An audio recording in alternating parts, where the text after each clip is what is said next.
This is my video update for this week, which will go out in my email newsletter.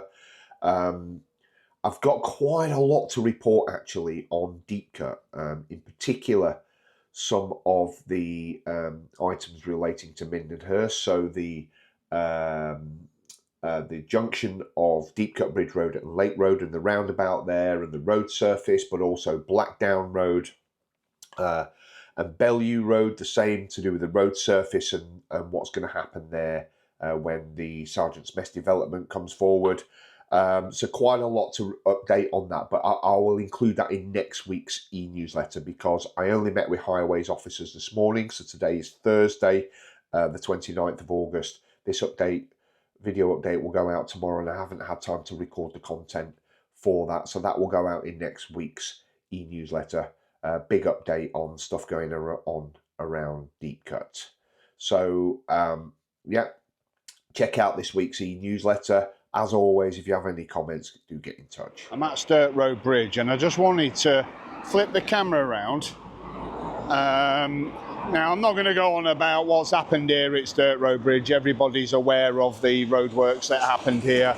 But I just wanted to also show that the footpath here, now local residents had fed back there, especially during the winter, when it's wet and miserable and all the water was getting splashed up over here, that it was very muddy down here too.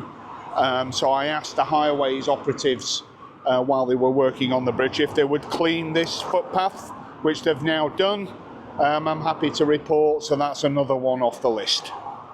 I'm on the green in Frimley Green, and I've had a fair amount of communication from residents about some of the posters that have appeared around the green on some of the lamp columns advertising that there's been an application been made to the Secretary of State for the Environment, Food and Rural Affairs in order that the Highways Authority can do some works on the green here. Now, people are understandably a little bit concerned about what those works entail. So this is an update in respect to that. And just to give you a bit of history, you may remember that there were proposals to install traffic lights at the green, right in the centre here in Frimley Green, as a result of the Mindenhurst development. Now, local residents were opposed to those proposals, and lead campaigners, supported by myself and a number of other people, set about trying to reverse that decision, which was I have to say at the time, I didn't think we'd be able to achieve it, but we did. And we managed to persuade the local authority to change the idea from a traffic light proposal to a roundabout solution instead. And that came about as a result of a questionnaire that I did that thousands of local residents completed, and 98%, nearly 99% of local residents were in favour of a roundabout solution over traffic lights. Now, the problem is, though, with a roundabout solution is that they take more room, and as a result it would be necessary for the Highways Authority to include in the plans shaving off about a metre or so, about a metre of the green just behind me in order to make the roundabouts fit. So that's what this is about. And if you'd forgotten that, I would urge you, if you are opposed to these proposals, to shave off a metre of the green. First of all, make those views known, but also just check the plans, have a read through, because the chances are this is something you probably supported, or at least the vast majority of local residents supported, in order to have the roundabout solution instead of the traffic lights. Now, if anybody has any questions about that, please do get in touch with me. But like I say, the vast majority of local residents are in support of that. It's just that it's taken such a long time for that application to go forward to the Secretary of State that I think a lot of people have forgotten what it was all about. But like I say, if you have any questions, get in touch. I'll be happy to answer those for you.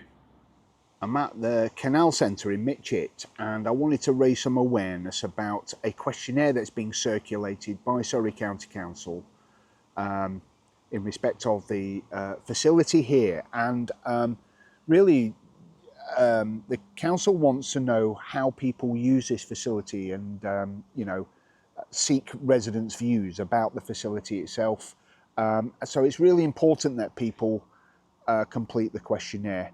And, you know, we want the Basingstoke Canal to be sustainable right into the very future and for generations to come. And this canal centre forms a very important part of the sustainability of the Basingstoke Canal. So I would urge local residents to spend just a small amount of time to complete the questionnaire about this much loved facility. Anyone who knows me and anyone who follows any of my social media will know what a fan I am of the Basingstoke Canal for so many different reasons. It's an amazing resource right across its whole length. It's been an amazing place for me to enjoy bike rides, and I know a lot of residents use it for lots of other things: walking, cycling, canoeing, fishing, enjoying the pleasure craft that are here and to use for local residents to use. You know, it's used for a lot of different things, but also it's locally somewhere where nature can thrive. It is just beautiful, the amount of wildlife that we see down here, and there's a huge amount of time and effort that goes into the Basingstoke Canal to make sure that it remains the beautiful and delicate ecosystem that it is. So I've always advocated that residents support the canal in any way that they can. And this is one way that you can do that. So do complete the questionnaire. The council really wants to know, Surrey County Council that is, really wants to know your views and how you think that we can improve the canal centre here for the benefit of everybody in Surrey, because, you know, it's not just a local community. Although the local community, there's a lot of people who use it that live very close to the centre. Actually, there is people that come from far and wide to enjoy the facilities here, and long may that continue. So it doesn't matter where you are, you live in Surrey, we want to hear your views about how you use this centre. So that concludes this week's update, slightly shorter than the last couple of updates. And as always, if you have any comments, questions, concerns, anything at all of a local nature, do get in touch, drop me an email. I'll be happy to get back in touch with you.